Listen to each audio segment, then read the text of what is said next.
You know when you've been at a job for years and at your annual review, your boss gives your promotion to the new hire, and when you try to talk to your boss, he shuts you out? AT&T hears you. In fact, AT&T has made sure all of their customers, now both new and existing, get the same great deals. No matter if you've been with them since your first ringtone or are looking to jump now, at AT&T, everyone gets promoted to the best deals. Check out smartphone pricing for everyone at att.com/best deals. Restrictions and exceptions may apply. If you love trivia, if you love the hugely popular Stuff You Should Know podcast, then the Trivial Pursuit game, Stuff You Should Know edition, is for you. With 600 questions, weird and unbelievable trivia in categories like myths, legends, and conspiracies. SYSK selects a mix of topics handpicked by podcast hosts Josh and Chuck. Get the Trivial Pursuit game, Stuff You Should Know edition today, wherever you get your favorite board game. The stories that are affecting the Black community are being covered on the Black Information Network. Not a show or a podcast, BIN is a 24/7 news network covering stories from a Black perspective. Listen to the Black Information Network on the iHeartRadio app and get news for and by the Black community. Anywhere, anytime. Keeping you informed, keeping you engaged. The Black Information Network and BINnews.com.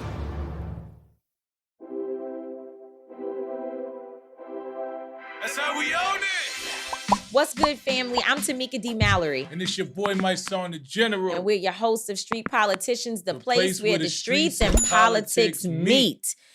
The end of 6 episodes covering gun violence. Yes. I hope that people are paying attention, because this is a topic that is definitely, is literally between life and death. We're going to be really, really focused on this issue and bringing people from different states and different areas, folks who deal with different types of issues that may cause people to pick up guns. We're going to be talking to mothers. We're going to be talking to people who've actually pulled a gun, who've been shooters in the past. We're going to be talking to folks who have been, who are victims of gun violence, and also elected officials and other community members who are working to make a change. That's how we own it. That's how we own it.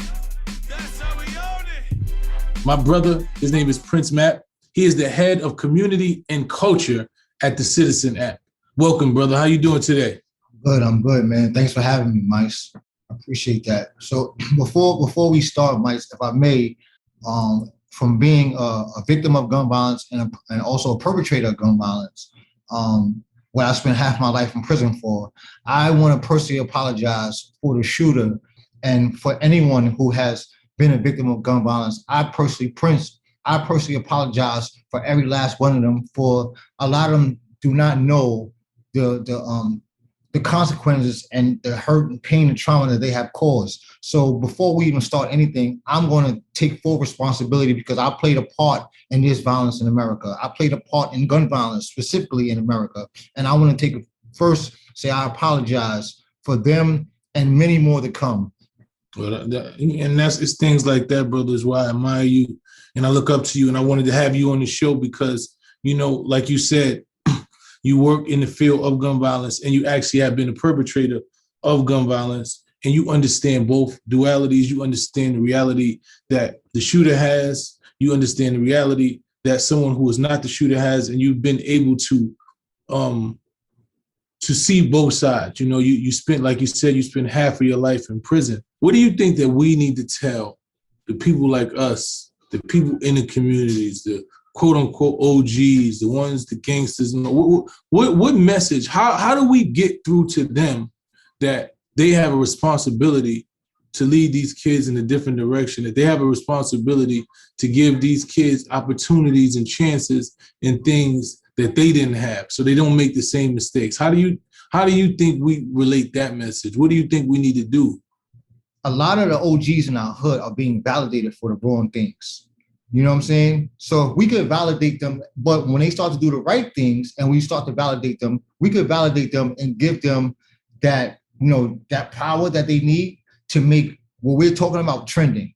Just like they make tight pants trending, we can make peace trending. You know what I'm saying? Just like they make tight pants trending, the OGs have the ability to make peace trending and to make, cleaning our neighborhoods trending, because they love validation. Validation, then we have to challenge them. We have to challenge them, because you can't live on both sides of the narrative. Either you want to save your community and help your community, or you want to continue to destroy it. I appreciate you, bro. I love you, man. Oh, man, I love you too, man. Mike, it's a pleasure of just talking with you. I love you to death, man, and I'm going to follow you to the end of the world, bro. You are great. Keep doing what you're doing, man.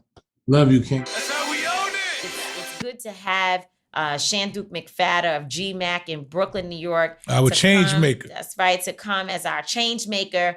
And also because Shanduke deals with shooters every day, right? So Shanduke, we are happy to have you on Street Politicians for the first time, but it won't be your last. That's right. That's right. Thank you. Yes, first time, not the last. I'm with y'all. Tell the people, give people some background on what GMAC stands for, what the work that you do. Just a little bit of background. Yeah, all right, got you. So, in this work, I realize I have to so often tell who I am, what I've been through, for people to understand how I'm capable of doing the work that I'm capable of doing. Born and raised Brooklyn, Kings County Hospital, raised to a single mother, never seen my father. I was raised in the projects after my mother got us back from foster care. Became a product of what was around me in the White Cloth NYCHA houses in downtown South Brooklyn. By the age of 16, I was first incarcerated, became one of the first adolescents to join the United Blood Nation. This was Rikers Island, 94. So when I did it, it was only adults. The adolescents didn't even have a box or a bing or a shoe. We were sent to HDM, and that's where we met the adults who ultimately introduced me to what became a product of my life that sent me back and forth throughout the prison system. In 2008, I was finishing up my last prison sentence from 2005, 2008 for criminal possession of a weapon. And I seen a father who met his son, who he had on a conjugal visit, never seen that child a day in his life in the streets. And that child came to Sing Sing prison with 35 years at 17 years of age. And I was the only person who witnessed that experience. And I had to make changes because I had twin boys who were then about 6 or 7 years old. And I decided to change my mindset. And I ultimately know that I had to be part of the solution and no longer part of the problem. So I created an organization that made sense to me, which is GMAC, which stands for Gangsters Making Astronomical Community Changes. And that is a 501c3 nonprofit public charity that focuses on gun violence from a public health perspective, also dealing with social justice issues and all the things under the umbrella that's causing the violence and the issues in our community. What do you think is going to take to really cut the gun violence in the cities and in the communities that we come from? It's going to take a lot more money for community-based organizations. It's going to take other leaders that got money that they could give to these communities. We're spending too much time hoping that the city and elected officials are going to bail us out through our fight. And we cannot depend on that alone. So we need everybody invested, because some way, some form, we got a part to play. We played a part when we were young, and I'm just speaking in general. But to really answer the question, through my work, I've seen violence go down. Through our partners, the life camps, the man ups, the organizations that are doing this work, the work we are doing is shown in our areas where we focus. People don't know where we at, so they understand that we focus on a small area and we focus on the small percentage of the same individuals that's pushing the button, that's driving the violence. It's not everybody in our community, no matter what they're trying to portray. So if you focus on all these individuals and throughout the city, throughout each borough, and you pinpoint who the shooters are, you pinpoint the individuals that's pushing that, you'll be able to bring down the violence, because our goal is stopping the transmission. So every time somebody gets into an argument, we need to be able as a people to be in that conversation to figure out how we could de-escalate, because somebody may be more upset than the other person and walk off and think it's over, and it's not over. And we had that incident where our young 10-year-old was shot in Far Rockaway in a parking spot. And if someone was able to have had that conversation after the argument to bring that brother down, we would have saved the child's life. So that's what we got to do. And on top of that, we got to get these elders to step up, Mike. I know we talking about these brothers. I'm tired of brothers talking about these young boys is wilding and these young, man, ain't no young boy ever going to tell me how to move. Listen, these are our children, right? We have much more experience than we gotta pull the rug from under them. We gotta run up in their safe spaces, make sure they ain't got access to the things they got access to. We gotta be accountable for them. These are our children pulling the trigger, killing our children. So if we're not the ones stepping up, the men, our women shouldn't be on the front lines. All these guys is tough, they're gangsters, all their music is talking about it. The real toughness is in the streets, stopping a young person from killing somebody. And that's what we got to do. We got to saturate the community with leaders who are not afraid to get in front of that gun and say, listen, we're not doing that. Here's why. Amen. And I appreciate that. We have had those conversations painfully and lovingly many times Amen. over the years. And certainly, I think we've grown, both of us, from those conversations. So we love you so much, Shandu. Thanks for joining Street Politicians. Yo, love you, bro. Duke. We talk to you later. Yes, out of soul. Peace. Peace. That's how we own it. That's how we own it. That's how we own it. So we have a beautiful guest with us today, someone who has been through a lot. You know, we don't really talk about how women are impacted by gun violence. We talk about how brothers are locked up because of gun violence, how brothers are losing their lives, but Black women are definitely impacted. They are victims of it. They've seen it. They are mothers who've lost children. And today, who we have with us today is Miss Patience Murray. And I'm just glad and honored to have you with us today, Patience. Thank you so much for that. Honestly, I know you understand what it's like to experience loss. The loss is always the transformational experience, I feel like, that thrusts you into your destiny and your purpose. And Akira Murray, she was actually my sister-in-law. So I actually talk about it in the book, Survive and Live, the Patience Carter story. So I hate to ask for this, but unfortunately, it's important to bring people to that night. Mm-hmm. I know you've talked about this on a number of platforms a million times, but Street Politicians listeners may not have heard it or may need to be reminded. So can you take us back to that night? You decided to go out with two friends. What happens? You guys are having a great time. And then what happens? Wow. We were having a great time. That's the most important thing. And anybody can just be out having a great time with their friends, right?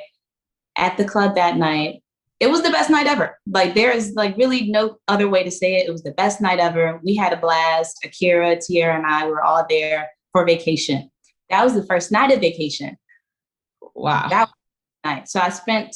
So I was actually shot in both of my legs. And the bullet that entered my right thigh shattered my femur. So I have a metal rod and screws for the rest of my life. And I actually have a bullet fragment that's going to be there for the rest of my life, unless it gives me problems. But the reality is, it was just vacation. It could have been anybody. It could have been any three girls walking into a club from Philly, experiencing that situation that night. So, and the fact that I'm even here, the fact that I'm alive, that I have breath, that's a miracle. Yeah. The fact that I'm able to do all this stuff.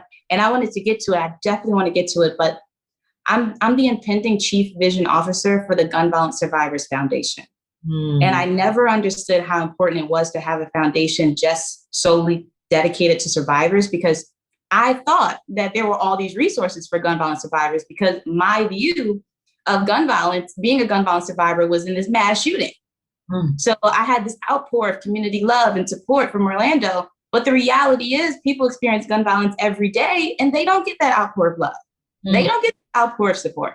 So the Gun Violence Survivors Foundation basically is the foundation that answers those unmet needs, those unseen survivors, those people who feel neglected and feel forgotten. That's what I'm trying to address. We commend you. And, you know, you also have our condolences and our strength. I just wish to have the strength that you have, you know. It's not me. It's not me. It's God. Well, listen.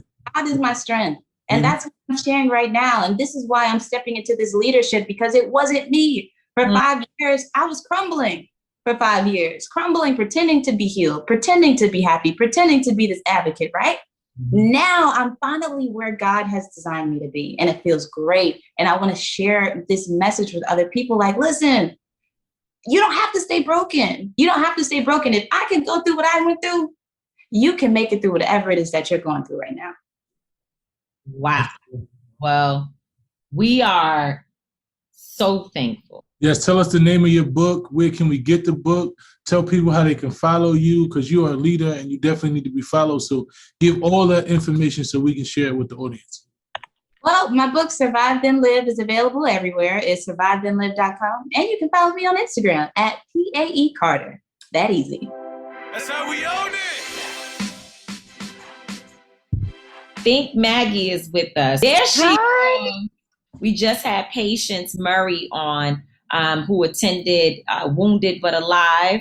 She was there for an incredible event that you hosted, and she just talked about her situation. I mean, obviously, you know the story. She was shot in Pulse nightclub in Florida, but she's now in an organization called Survive Then Live. Yeah, Survive Then Live. And she's doing great work. And my son and I thought that we thought you would come another week. You know, we're doing a series of probably about 6 shows on gun violence, but we wanted to be intentional by starting with this conversation around how women are impacted, because not enough is out there, not enough information, not enough conversations, not enough resources and advocacy.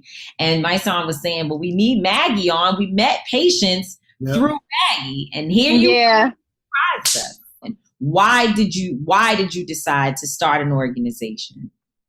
I feel like when I got shot, I couldn't identify with anyone. I felt like I was at the time dating someone who also been shot, but I feel like a man being shot or a man being injured is way worse than a woman being injured, and they don't identify with us because, you know, guys just, you know, pick up and they're taught to just shake it off. And we deal with our own insecurities daily. I wake up, I'm worried about my hair, my eyelashes, this, that. Now I have a bullet in my leg and a rod from my knee to my hip, and I know I can't run or I can't go to the gym. And it's these self-conscious moments that I felt like I knew was other women out there that I needed to speak to. Maggie, you know that you are such a beautiful sister, and you're a little sister to us. And we love you so much. And I know the struggle. You know, I've heard you talk about the struggle of how deep it is, just the mental space of having to keep going, but also having that memory of what took place that night. You were just out having a good time. You weren't thinking in any way, shape, or form that you could get shot, that it would be you of all the people. It was but it was you for a reason. It was you for a reason, because you have the profile and the audience to be able to bring other women together to tell their stories. And we want to continue to support you. We probably haven't done enough. Let's do more. How can people support you and your organization right now? Well, right now we just have our Instagram up, which is Wounded But Alive, WBA.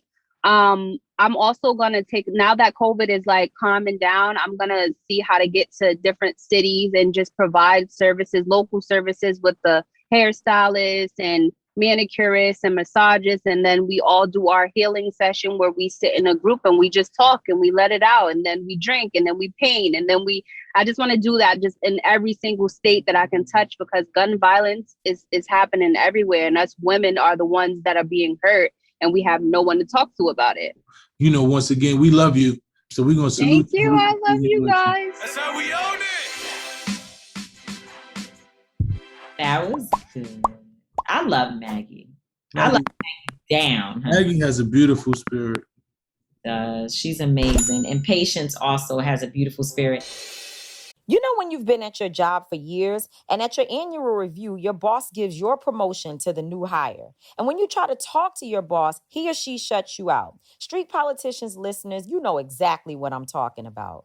AT&T hears you. In fact, AT&T has made sure all of their customers, now both new and existing, get the same great deals. No matter if you've been with them since your first ringtone or are looking to jump now, at AT&T, everyone gets promoted to the best deal. AT&T is making big changes to show they are in service of their customers. One of the first things they're doing to prove it is giving all of them the same deals. Check out smartphone pricing for everyone at att.com/best deals. Restrictions and exceptions may apply. Why is it that the oldest child grows up with the strict rules, but the younger ones always get away with everything? There's no way you would have been allowed to do that. It's like your parents are playing favorites. Shouldn't everyone get the same treatment?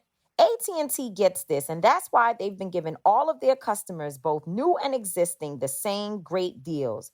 Yep.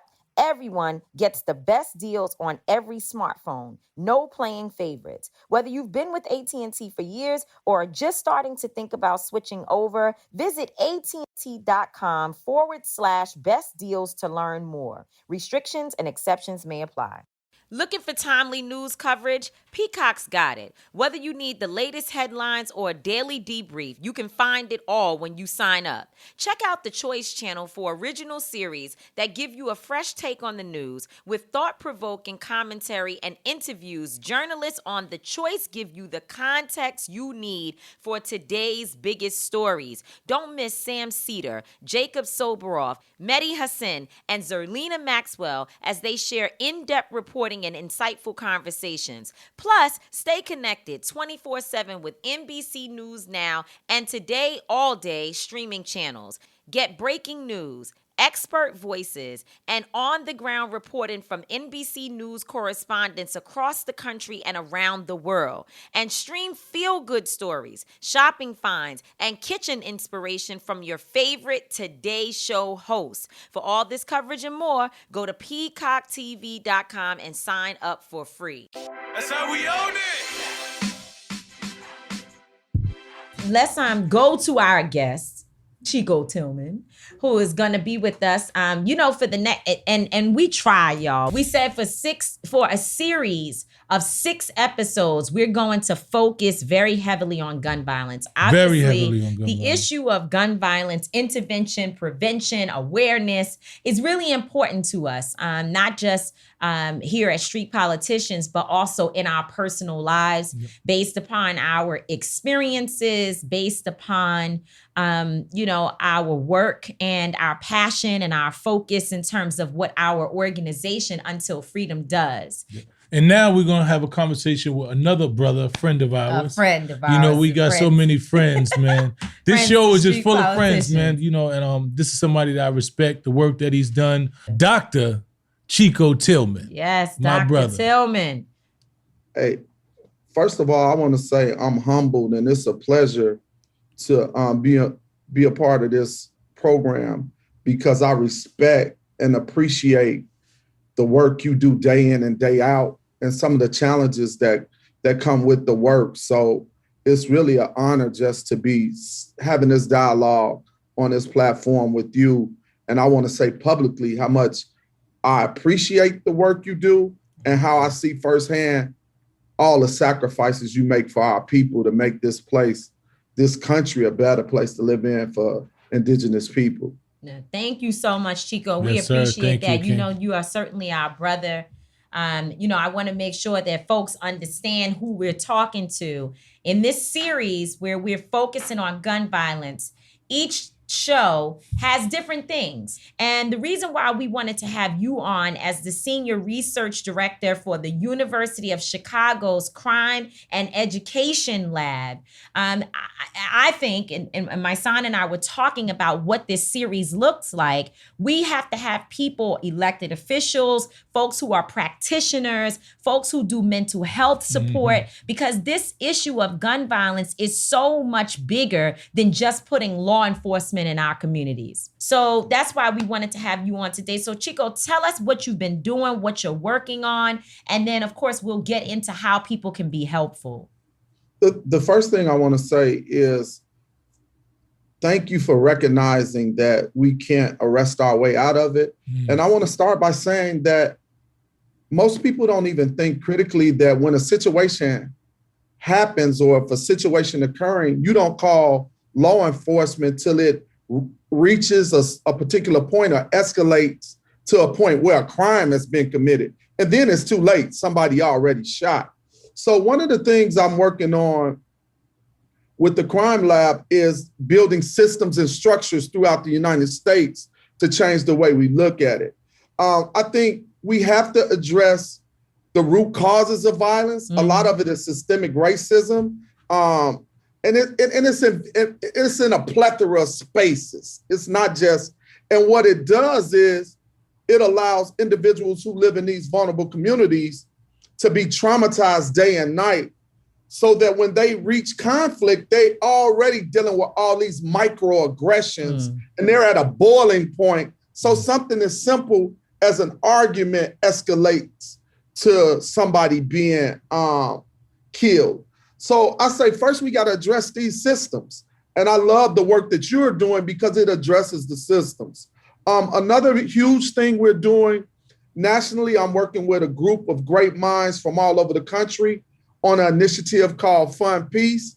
And what we're doing is getting these resources down to the people on the ground who live in these vulnerable communities. When I say vulnerable communities, I mean disinvested communities. And I think the big problem is people want us to work a miracle with short money. If you have only a certain amount of money, somebody's gonna be left out. And they're giving us a short amount of money to work out all the kinks around violence when violence occurs for a plethora of reasons, which the government needs to be involved in because they help create these situations. You know what I want to ask you, and then we're going backwards with this, but I just want you to give a little bit of your background. Like, you know, where did you come from? What, you know, your situation? How did you get to this place to where you are this esteemed doctor who understands our community and able to really give the solutions that's going to change? First, I want to start by saying I'm from the Austin community, which is numerically the most violent community in Chicago. It's one of the poorest communities. So I'm from the hood or the street. I do have a background in a subculture group, which means I was, in clear terms or vivid terms, I was a part of a gang.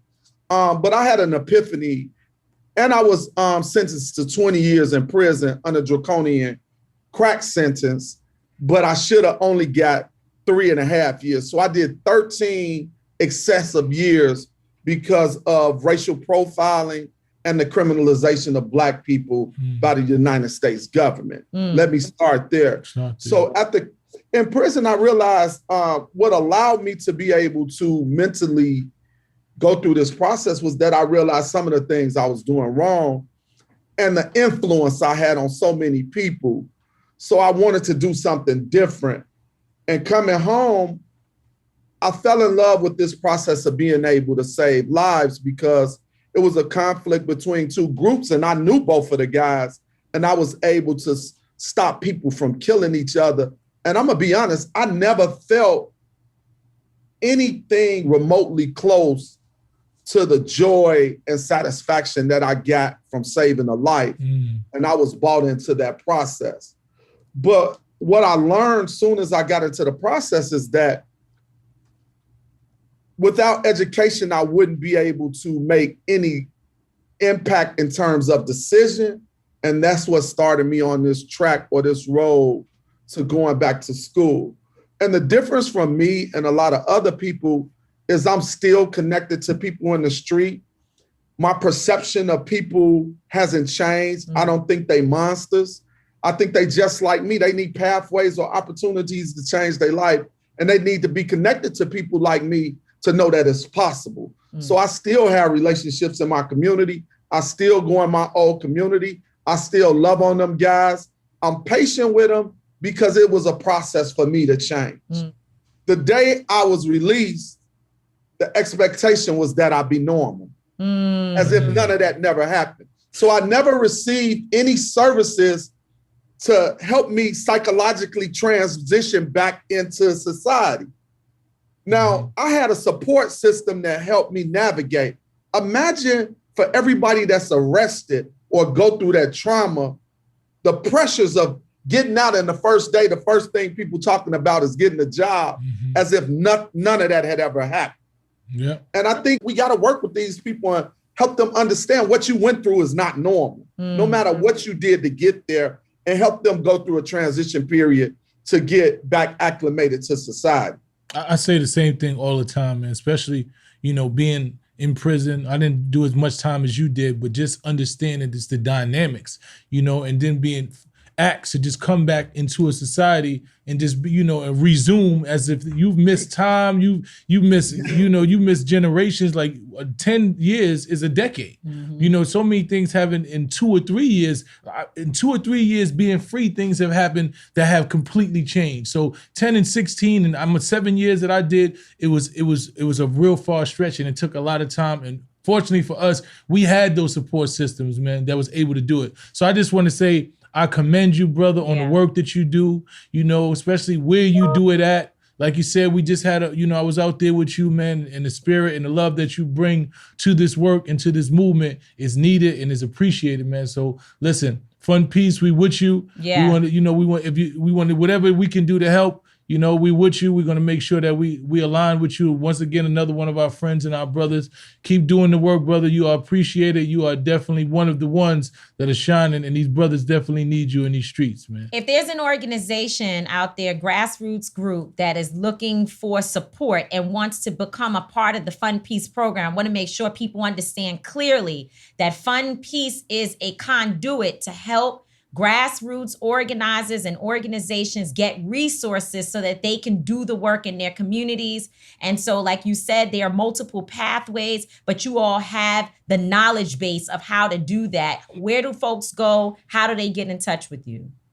Go to Fun Peace Now, and you can sign up as a partner. We don't turn anybody away. And when you go to the site funpeacenow.org or .com. Funpeacenow.com. Okay. And then you said when you go to the site, it will tell you. You can sign up as a partner and come on Wednesday and have access to all the material we have for free.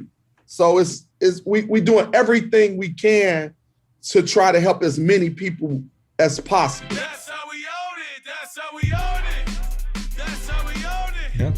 So we, as a part of this series, I think what's important is while we are covering those people who have the ability to make real, big change. So, someone like Chico, he is someone who, with the work that Fun Peace is doing, they have the ability to really help support a lot of people across the nation. Level, yeah. Absolutely. But at the same time, what I am also what makes me hopeful is people like Patience Murray, who is a victim, Maggie Carey, a victim who's turned their pain into purpose. And this brother who is joining us today, Kareem Nelson, is one of those who we see at protests all the time. He's out there not just for the issue around gun violence, because certainly we've seen him in the Bronx and different places. That's right. Marching to bring about change and to help curb gun violence and to bring gangs together. But also I've seen him at police brutality protests. I've seen him in so many different spaces out there as a real advocate. His name is Kareem Nelson again, and his organization is Wheelchairs Against Guns. Kareem, thank you so much for joining us today. Thank you for having me. So let's start with the personal side. Kareem, what happened to you? I ran across a man in a complex selling drugs. I didn't want him there anymore. I exercised my gangster, and the day that I saw him was Father's Day. He was doing what he was doing, and I was totally frustrated. I had a gun on me, but it was in the bushes. And my frustration and my stupidity allowed me to put my hands on that man, and his friend, shot me. That was June 1995, Father's Day. My life, I never had a job. I don't know what working is, so being put in a wheelchair was like it's foreign to me. They wanted to give me a check that was worth $583 a month. I had to live off that. I had to pay rent. I had to do all that. So, not never having a job, low self-esteem, not believing in myself that I could do better, I fell back to the streets.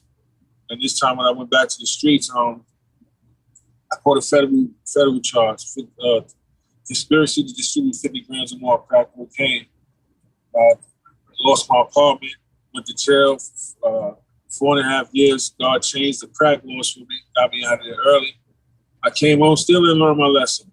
Still thinking about the streets and trying to catch up, and my money not being the way I wanted it to be, for doing dumb things in jail, like gambling, and things like that. So when I came home, I was behind the ball. I thought I had to catch up. Went right back to what I knew.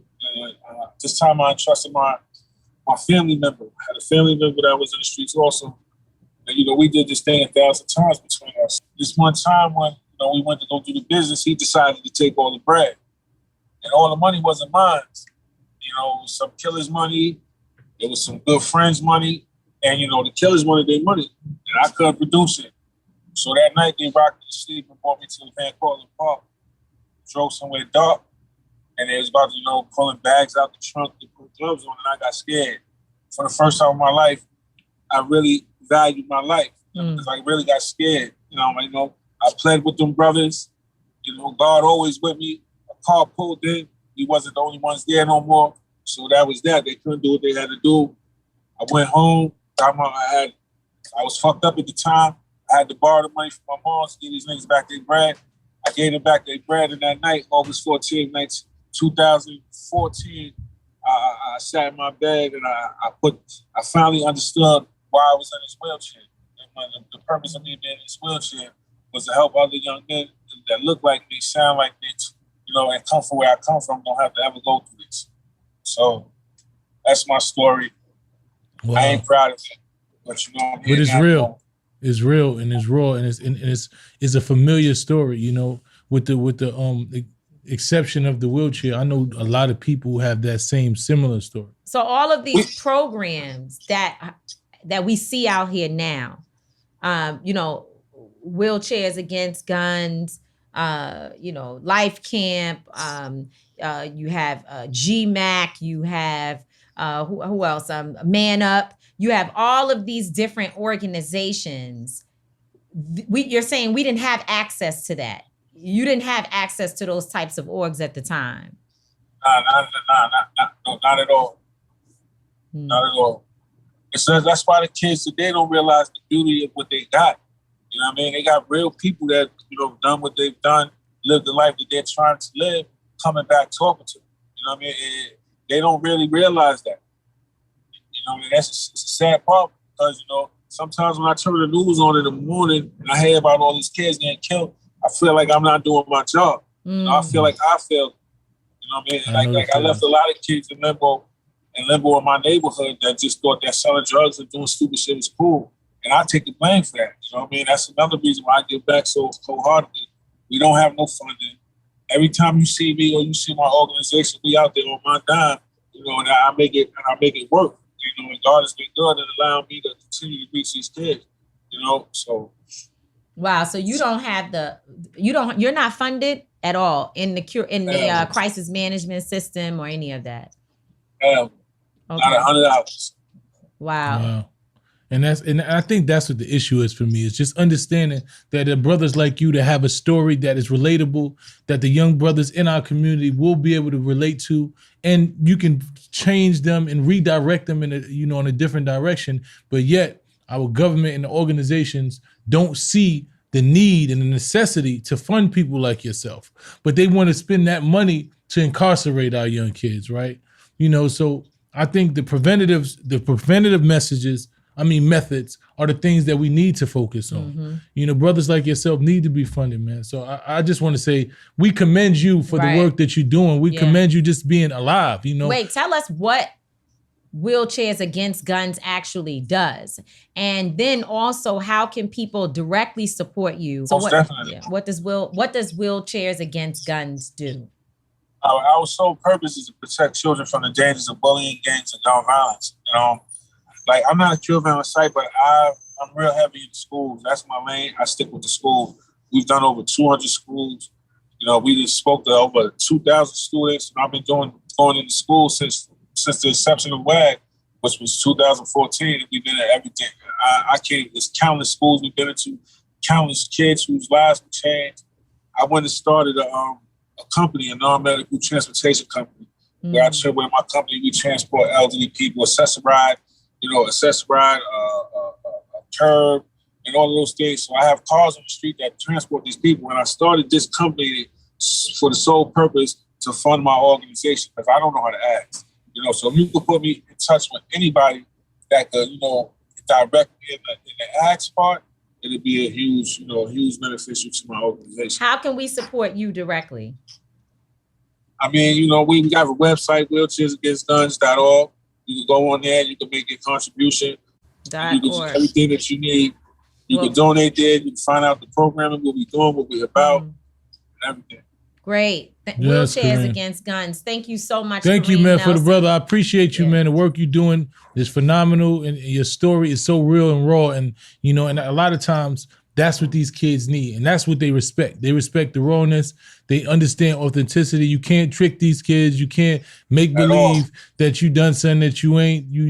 They know how to smell it on you. If it ain't on you, they know it ain't on you. So we appreciate you coming from that perspective, brother. Continue to do the work. And listen, to hear you say that you actually have a transportation company and that's how you fund your work is so important, because a lot of people look at us and think that, I don't know, I guess they think money just drops off the skies, or that folks just donate and invest, millions of dollars. That's not our situation. There are some people who have that, but unfortunately, Until Freedom does not. And therefore, each one of us, of the 4 co-chairs of our organization, Angelo Pinto is an attorney. He actually does his work every day as a lawyer. Linda Sarsour, she does political work. She works on campaigns. She does consulting work. I also, aside from being a speaker, who is requested to do major speeches across the country, but I also have a consulting firm, and I do real work, working with corporations, working with agencies.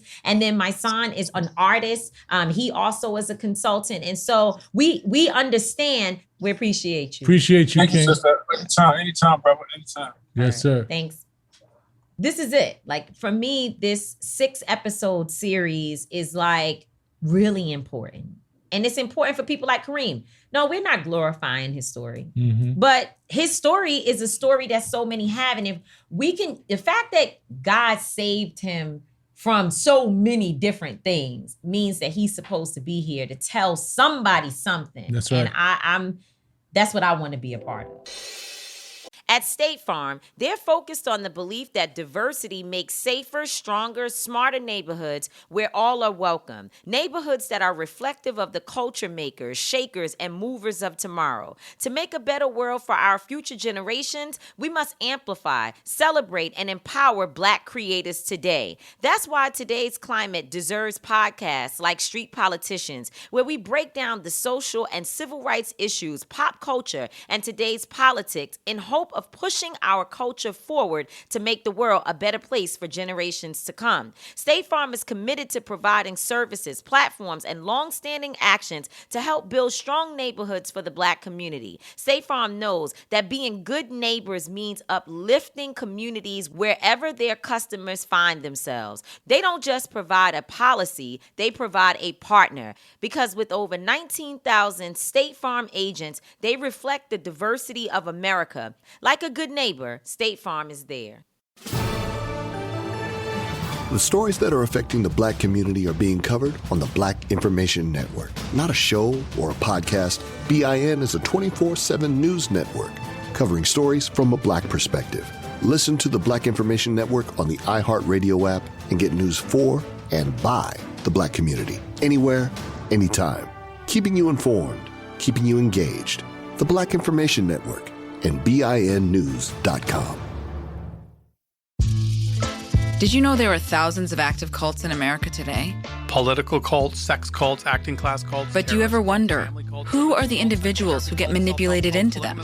I'm Liz Iacuzzi. I'm Tyler Measom. Was I in a Cult is a documentary podcast showcasing the raw, dynamic, and inspiring firsthand stories of individuals who got in. And most importantly, got out of a cult. The truth is, cults are never what they seem. Because what you sign up for is not what you get. This is what happens. God sends a she-bear. They'll find a way to sedate you. Sometimes you would hear kids being beat for it seemed like hours. I remember people literally running out of the class screaming. Go into the temple and have roast beef with Jesus. So we then turned our calorie deficit into something that meant more because Keith likes his girls skinny. Why are people so obsessed with cults? Maybe because it could happen to anyone. And we should know. Because it happened to us. Listen to Was I in a Cult? Every Wednesday on the iHeartRadio app, Apple Podcasts, or wherever you get your podcasts. That's how we own it. The reason why I think it's so important to have you on today, Man Baraka, and why my son and I really wanted to have you as a part of this 6-episode series that we're doing about gun violence is because you are approaching it exactly as, we support what we believe. And that is that you could put all the police you want on the streets, but if you don't invest in the people, you will never be able to reduce gun violence and to save lives. And so we just wanted to hear from you today to hear more about what you're doing. Yeah, thank you. I'm honored to be on, first of all, and I appreciate you having me on.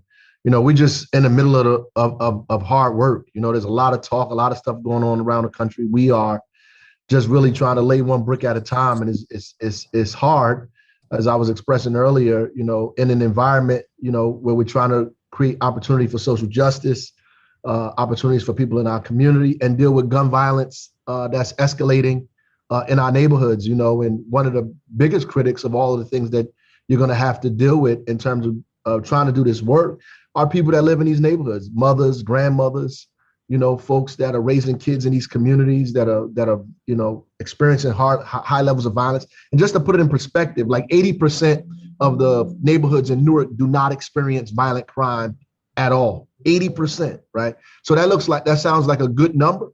And we got this from Rutgers when they did their study, but that means that 20% of the community is experiencing 100% of the violence, right? And so if you're in the 80%, then you're like, oh, it's all good.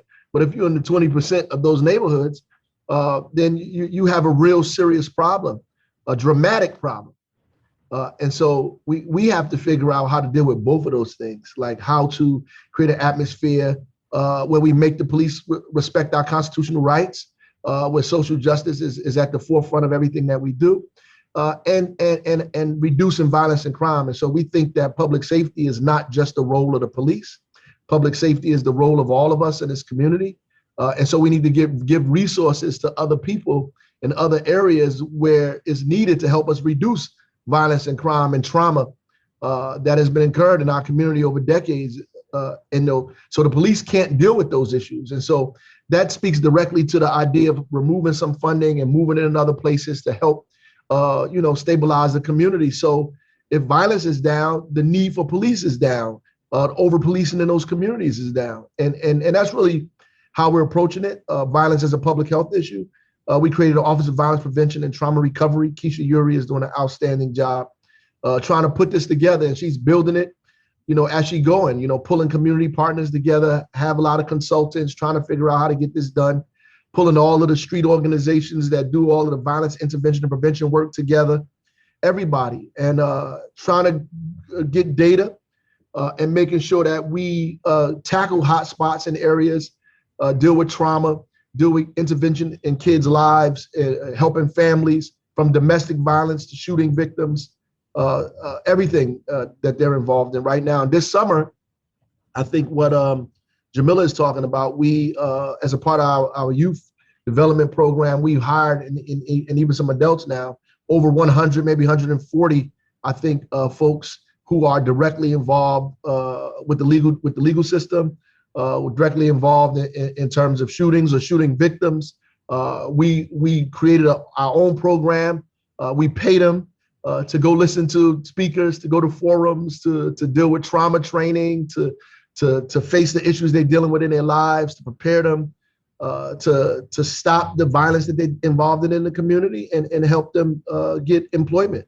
And that's what we're working on this summer, amongst a myriad of other things. Right? Because as a young kid, you're very impressionable. And I remember when I was, like I say all the time, my first vision of success wasn't a lawyer. I didn't live next door to a lawyer. I lived next door to a drug dealer. So I wanted to be like the drug dealer. He had the girl I wanted, the car I wanted, all the things I wanted.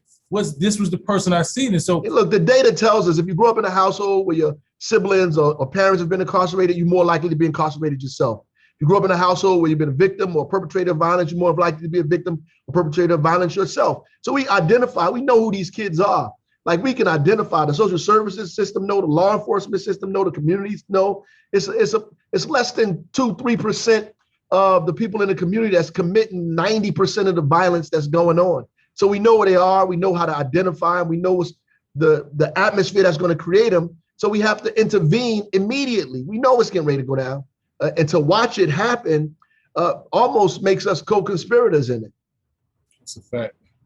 Wow, that's deep. Makes us co-conspirators. It's so true. So we have to invite you back as we continue to go through this series to have more dialogue about the steps that need to be taken, because people act like they don't know what to do. Well, you're a shining example of how to get it done.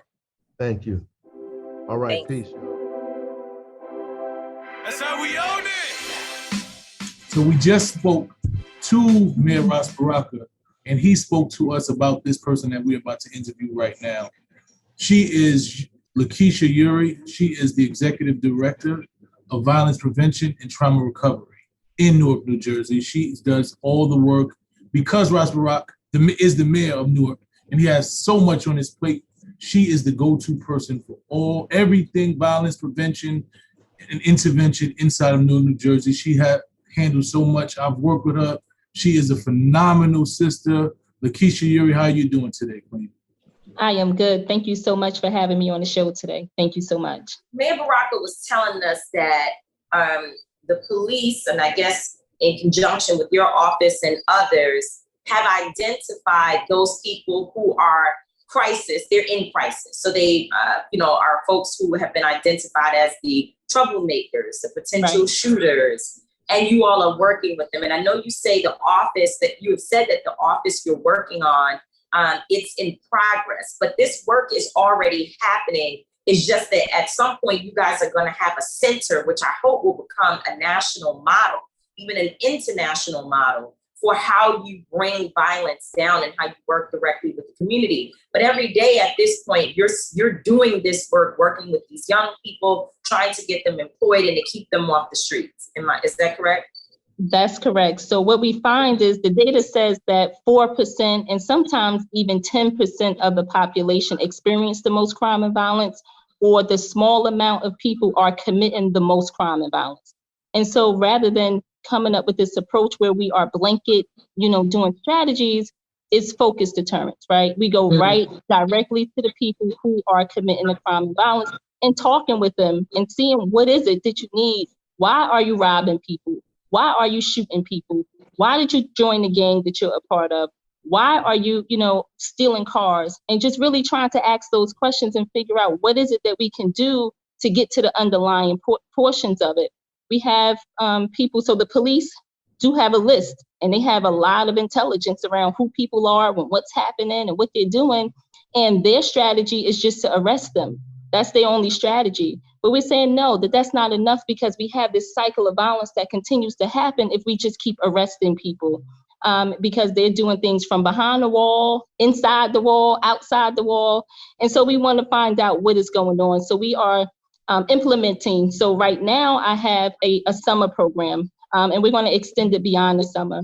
And it's called the Safe Summer Academy, where we went after and recruited those people that we know are creating the most crime and violence in the city, and we employed them.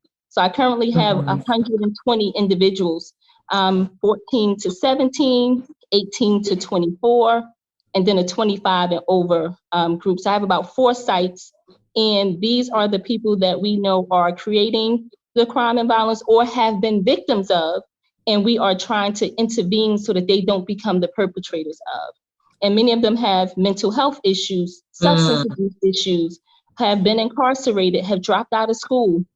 And so we're very intentional about this population, and we recognize some of the issues, and we recognize trauma. And so many of the staff are trauma-informed trained, and so we know what it takes to be able to engage them. What is your skill set? So my skill set is an organizer, right? I started on the grounds many years ago. I organize. I'm a chair for the Newark Anti-Violence Coalition.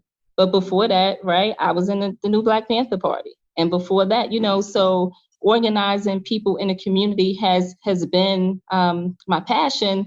But by trade and by education, I'm a social worker. I'm a licensed clinical social worker. I have a master's degree in social work. But my heart and my passion is organizing people. And say the work is not being done, I tell them that's not true, because we got people who are on the front lines all the time. People no sleep, because people don't understand what it takes to organize people.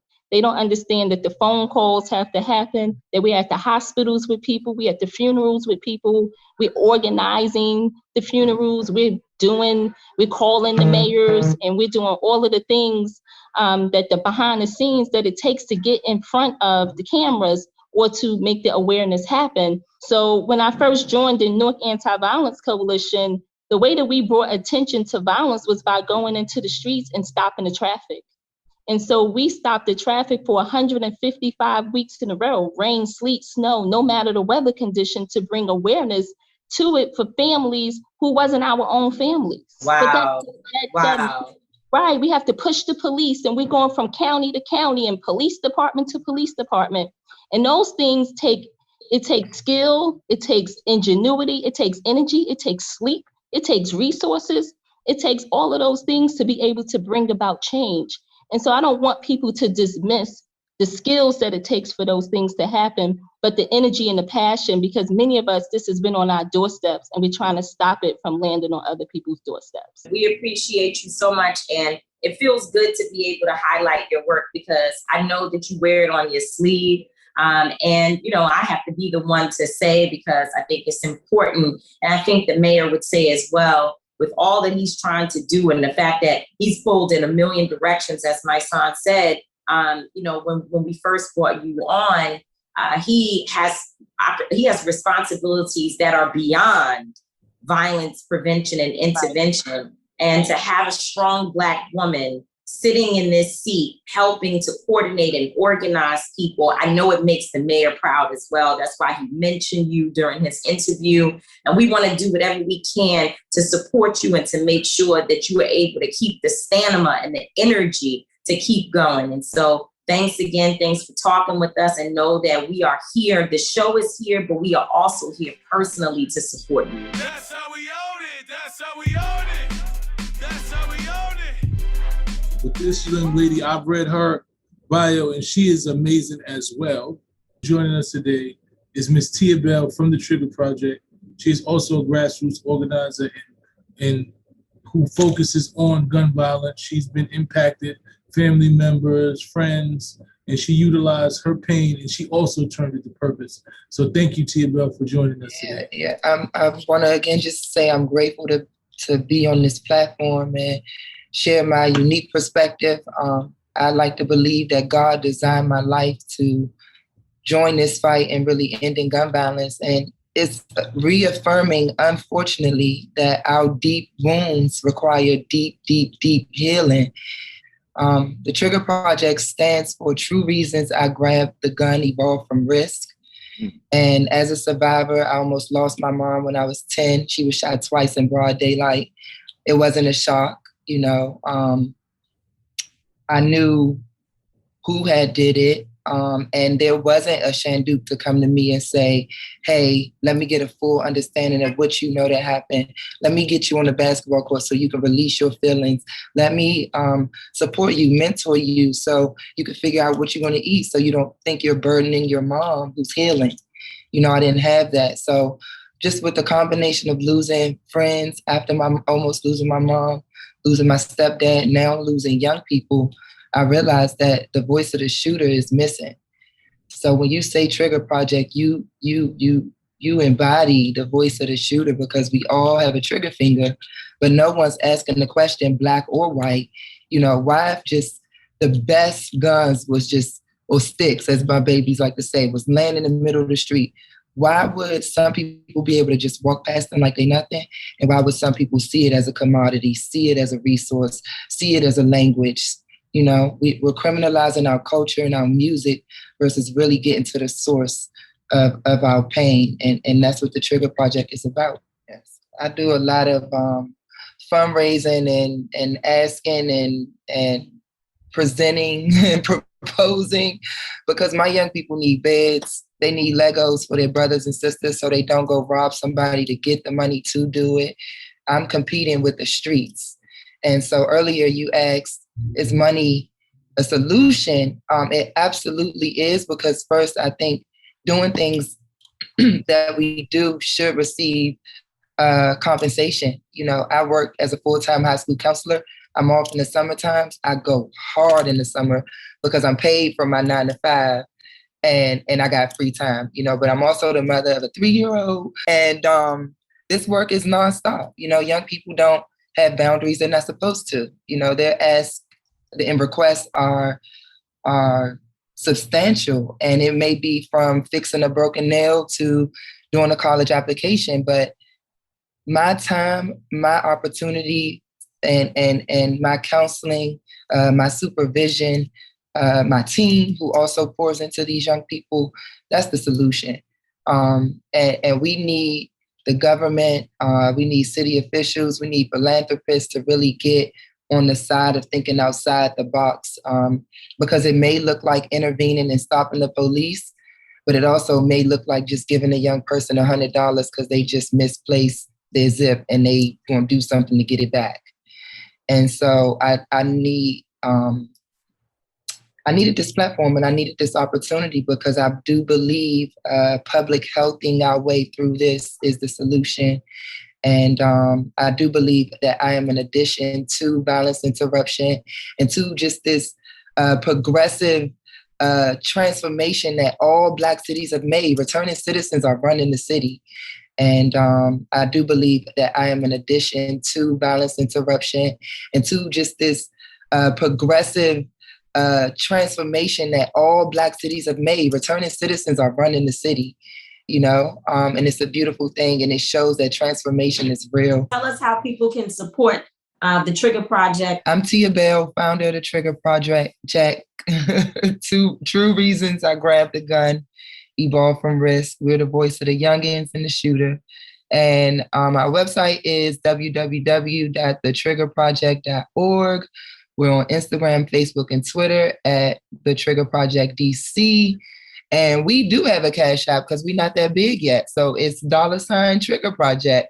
And you are donating to and supporting, again, the nourishment, the enrichment, just the betterment of the young people that I serve. That's how we own it. That's how we own it. That's how we own it. You know what? We really literally have a lot of friends that do a lot of great things. Great things. And I know sometimes we always say, well, we need to find people that we don't necessarily agree with on issues and make sure they are part of the show. But I always wanted to create a platform that gives voice to folks that people don't see often. And then you have Phil Banks, who started out for 29 years. He worked within the NYPD, started out, of course, as a beat cop, then became a precinct commander, a borough commander, went to community affairs, which is where the beginning of our relationship is, where he's now over the police officers who are in the community all the time and was leading an effort and did a very good job of reshaping what community affairs look like in New York City and making sure that it was really, really for the community.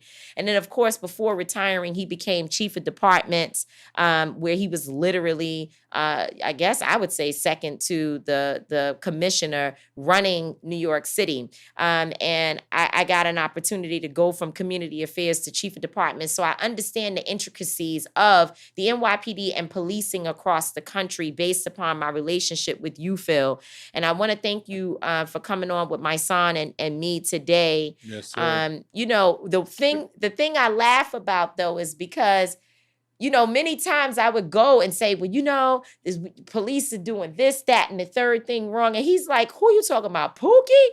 I know Pookie. Like, I was out there with Pookie needs to be arrested because Pookie is a danger to society. I'm like, no, he needs services. He might need all of that. But right now, we need to get Pookie off the streets. Like, don't tell me about Pookie and Ray Ray, because going through all of these steps from being a beat cop all the way to chief of departments, he knows the community. He lives in Queens. He has young kids. He has brothers who are in all different fields, and lives in, he knows and understands the street life very well, works with Erica Ford. So you can't really talk him, into these corners because he actually has things to say that you have to be able to address at the same time.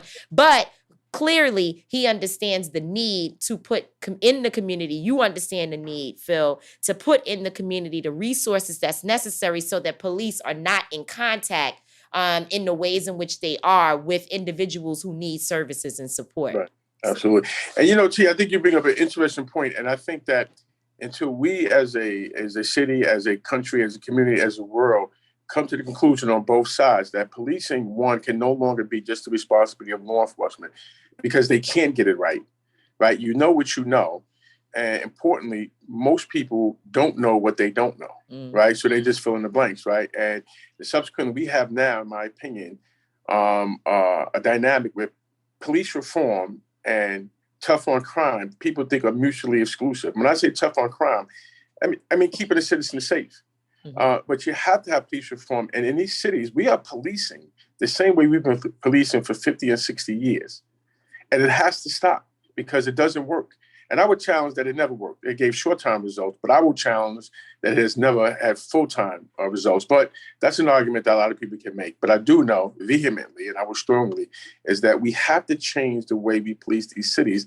And that change has to come from a combination of the law enforcement world who's willing to admit mistakes, willing to realize that they don't have all the answers, and then the advocacy world, the activist community like yourself, they realize that there's an aspect of this that you may not realize, what you can bring to the table and what we can bring to the table together, that we can totally change how we police.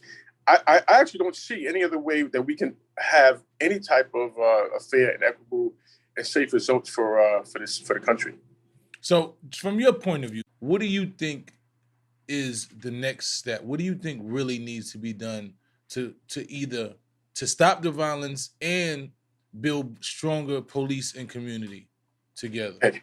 So there's no one answer to that. But the first thing is that you have to have a system. When I say you, the community, right, the people, and even internally, because internally you have police officers that don't even trust the concept of policing. You have to build that trust. And that trust is not designed to take people to basketball games, not to take seniors to shopping. There's got to be a real trust that government is working for the people and that policing is here to help my life better, right? The litmus test has got to be when the average person who is not committing a crime, which is 99% of us, 99.5% of us, when they see a police officer, they feel relieved, that they feel happy. And the police have to figure that out. Why does that not happen? And I'm going to profess that there are very simple solutions. If people are willing to stop and listen, it's not as complicated. Once you have that trust, then you have to be able to make these policies that are coming out that are beneficial for the community. So I'll give you a poignant example.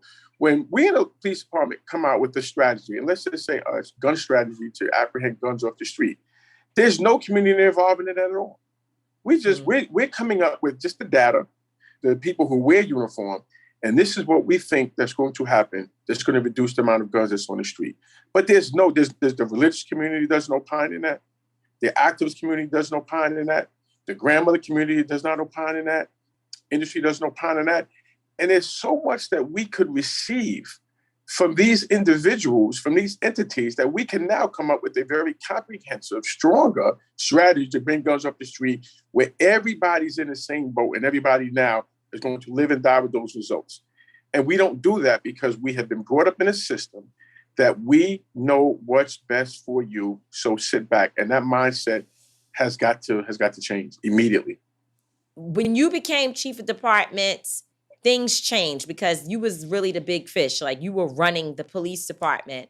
And I see the work that happened and I know the direction that you were taking the NYPD. And I think it was unfortunate that you were not, and I know this is not your words, it's mine.